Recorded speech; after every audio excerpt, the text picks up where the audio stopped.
Hey guys, welcome back. Joe here with Worship Guitar Sound. Hey, today I want to talk about building a reliable pedal board that you can trust each week. Stick with us, we'll get started.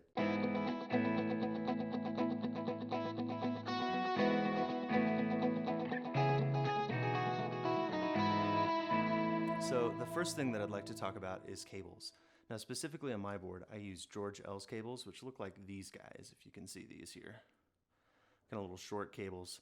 And the reason I've chosen George L's cables for the work that I do is a couple of reasons. One, you can build them to any size that you'd like. So I've got right here just some of the extra cable. So you can see, you can just buy pieces of cable here, really from most guitar stores that sell George L's. And the advantage to that is that, one, you can build a pedal board with as minimal waste as possible. So you've got short cables in between each piece. But the second piece to that is, as you run longer cables, you tend to lose some of the top end. So for me, I like a really bright sound that I can tame back with my amp and pedals. And by using good cables, I can eliminate some of that top end loss. So the second thing too is that these have really small connectors, as you can see. And I'll show my pedal board too. But you can see that the connectors are teeny tiny. And just by having small connectors, you can make sure that you can pack those pedals just as close as possible on the board and put more pedals on your board. Second thing to be thinking about is good Velcro. So this stuff here, this is what I use. This is Velcro from a hardware store. So I buy mine from Home Depot just because it's close. And I know that most pedal boards, Pedal Train, all those guys ship Velcro with their pedal boards. And I've got some here. And you can see it's got the white back. So this white back stuff there's nothing wrong with it. My experience though is that it's just not quite sticky enough. It doesn't stay on the back of certain pedals, Boss pedals, you know, that rubber back.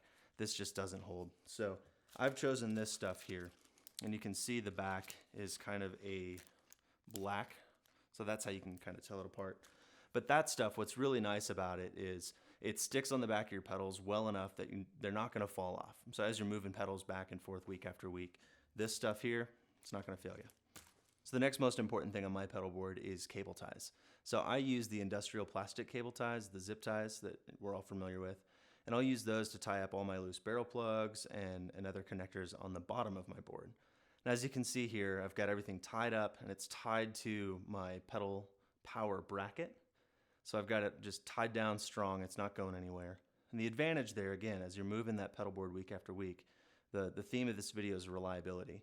So if we can keep everything from moving, it's not going to come unplugged. We'll know that it's going to work when we set up each week. So finally, let's go ahead and look at the signal flow of the board. So it's changed a bit since the first video, but let's go ahead and take a look.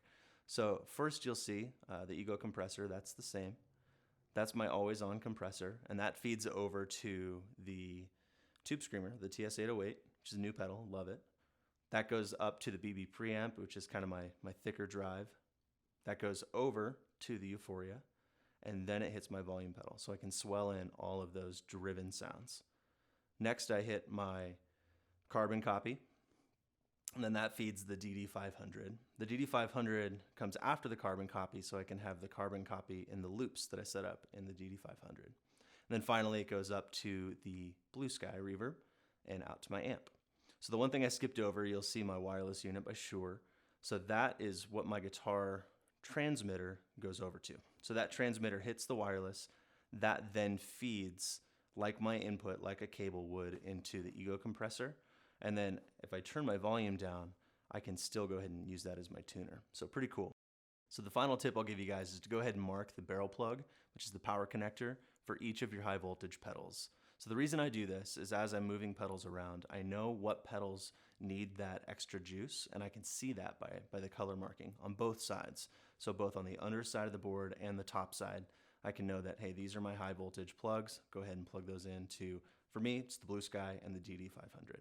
That's all I had for you this week on wiring up a reliable pedal board. I'm sure there's something I missed. If there's something you guys love doing to make sure your pedal boards are reliable each week, go ahead and throw that in the comments below. If you liked this video, hit that like button and subscribe for new content. Thanks again for supporting the channel, and we'll see you guys next time.